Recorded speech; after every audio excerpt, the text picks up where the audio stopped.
রাজধানীর বিভিন্ন এলাকায় ফুটপাত দখলকারীদের তালিকা চেয়েছেন হাইকোর্ট। আগামী 13 মের মধ্যে আদালতে তালিকা দাখিল করতে বলা হয়েছে।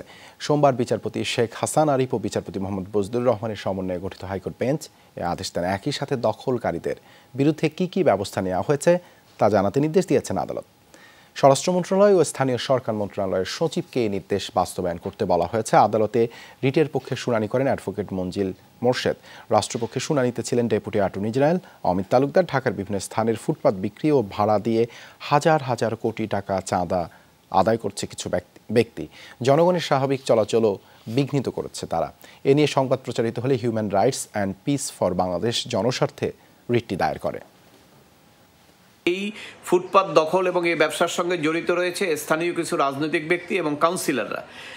এই বিষয়টা আদালতে উঠে আসার পরে আমরা আদালতে একটি আবেদন করেছিলাম যে এই তালিকাটা সম্পূর্ণভাবে আদালতে দাখিল করার জন্য। আগামী 13/5-এর মধ্যে এফিডেভিট আকারে আদালতে এই ফুটপাত বিক্রি এবং দখল করার সঙ্গে যারা জড়িত তাদের নামের তালিকা দেওয়ার জন্য